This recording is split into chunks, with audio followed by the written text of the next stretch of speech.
Hello, welcome back to my studio.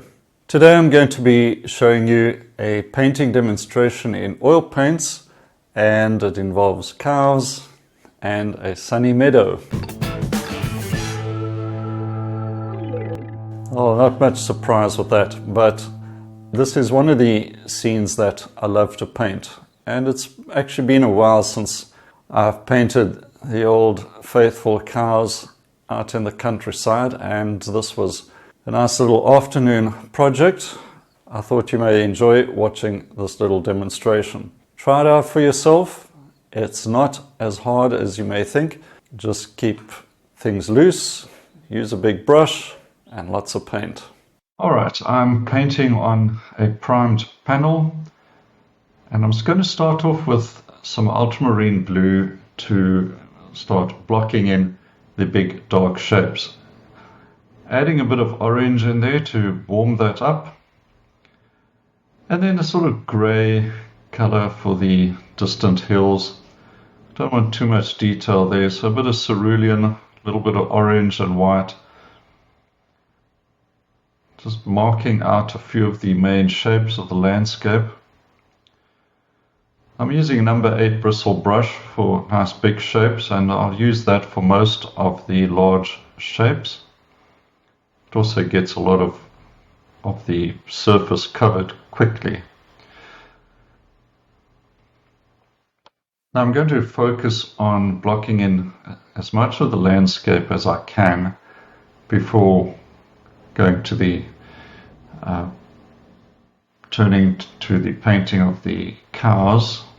More of the landscape out of the way, and then I can just focus on the shapes of those cows and getting an impression, I think, is what I'm after.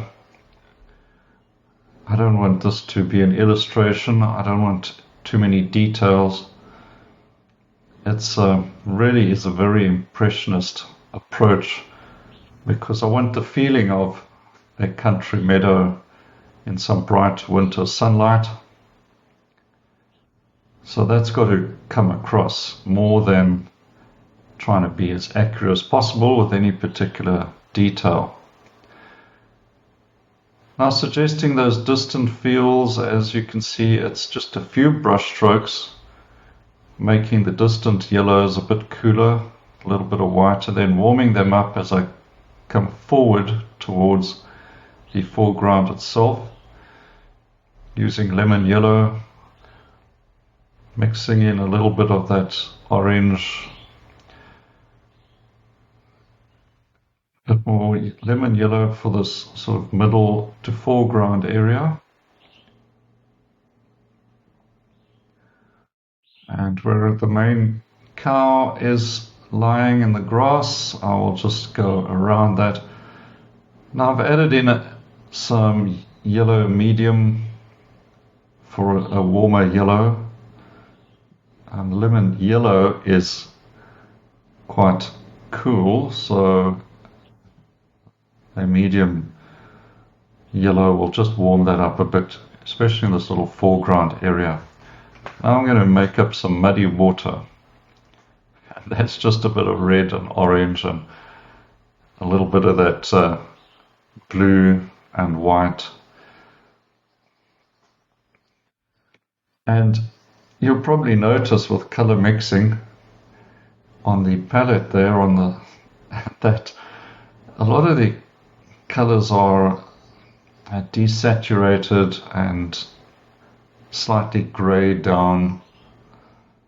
A lot of nature's colors are desaturated or grayed down colors. It's not straight out the tube. All of this I'm putting down as sort of dirty browns, and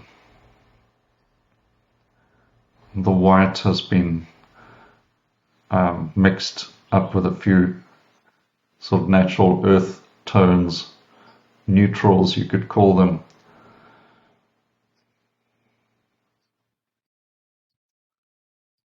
A little bit of cerulean blue coming into that just to reflect the sky.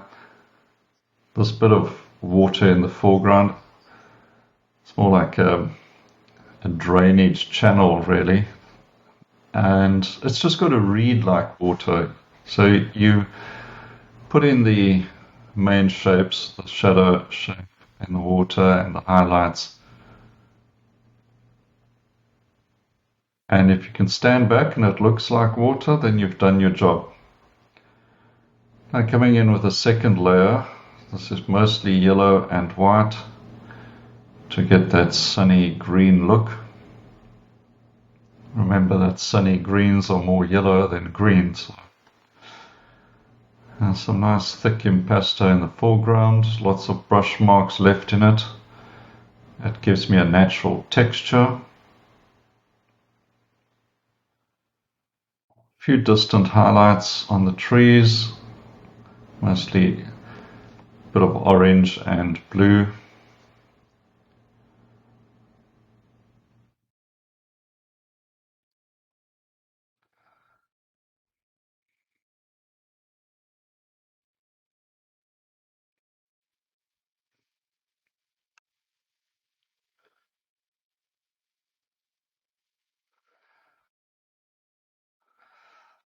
Okay, I think the background is taken care of. A few little muddy details around the water.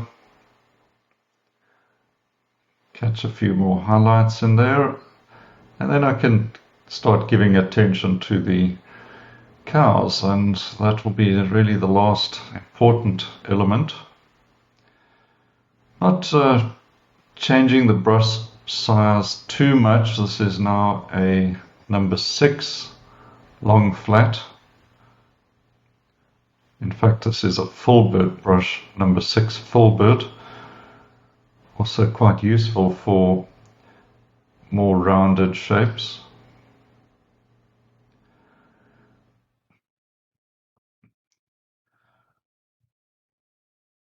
Now when I look at this shape, all I'm trying to see are the light and dark shapes of the cow.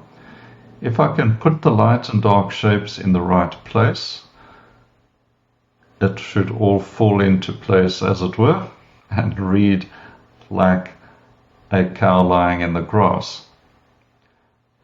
If I was going to outline it and try and draw it out in great detail and then color it in, it would end up looking a little different to the scene in general, which is meant to be loose and painterly and impressionist.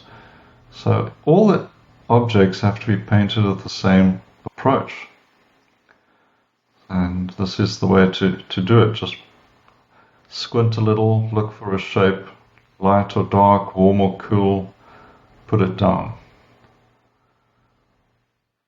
And I tend to go a little bigger with the shape and then use the surrounding grass colors and cut in with that to refine the shape a little more, and in the end up with something that's a bit more interesting.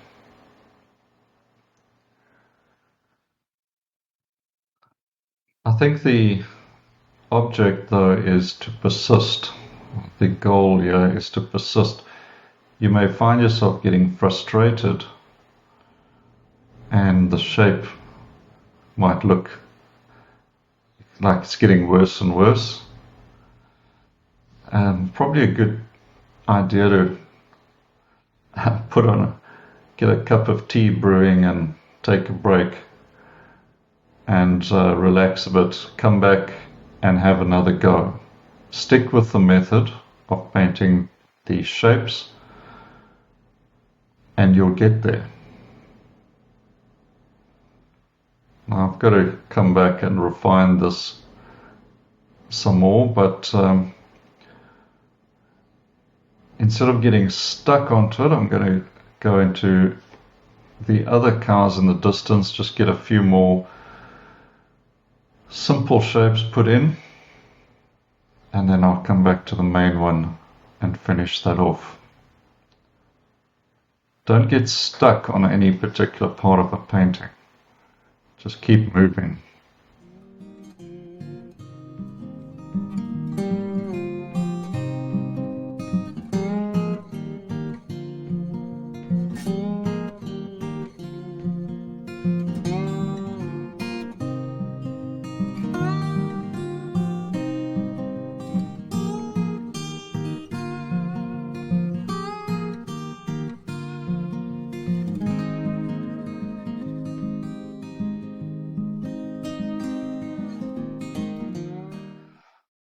Right, I've pulled out a number 4 round bristle brush for the last smaller shapes, and this is probably as refined as I'm going to get.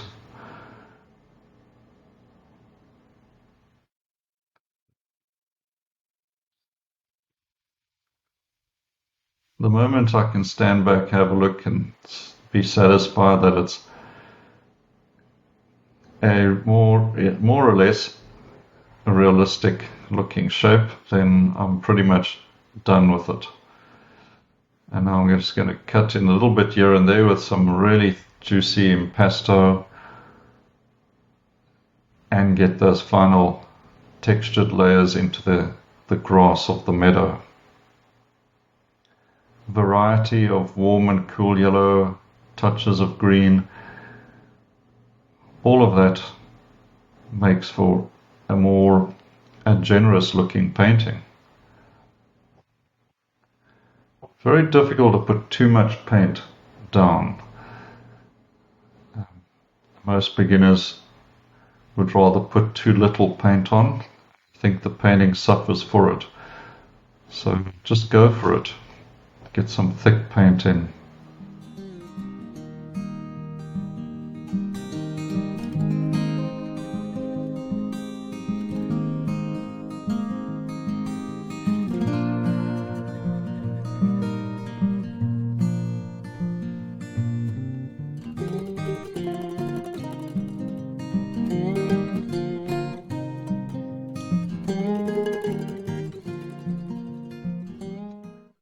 A bit cooler in the middle distance, so a little touch of blue coming into the yellow, just for aerial perspective, of course. And then in the front, warm, thick, bigger shapes.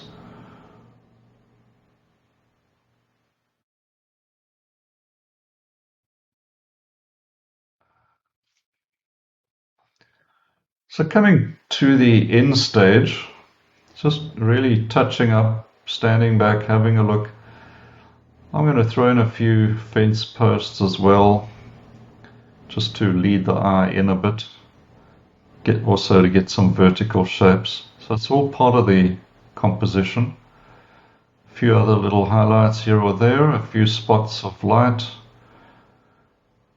and that should be it. Not much left to do but to sign it off. Just get these little dabs in.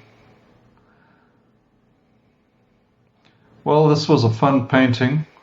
I hope you enjoyed watching it. And I've got a few videos suggested at the end as well that will help you with some of the techniques I've used.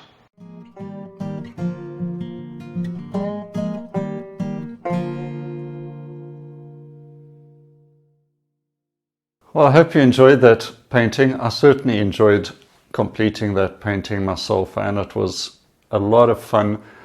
Nothing better to get some big shapes in, juicy brushwork, and a sort of an abstract foundation, and build on that a little without getting too tight with the whole drawing of it. So try something out, have a go.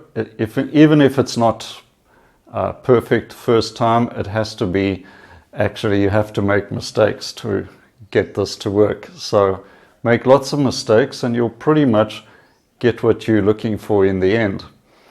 Have fun with that, and if you would like to get more videos or notification, I'd really appreciate it if you would subscribe, hit the notifications, and you'll be updated on the next video coming soon.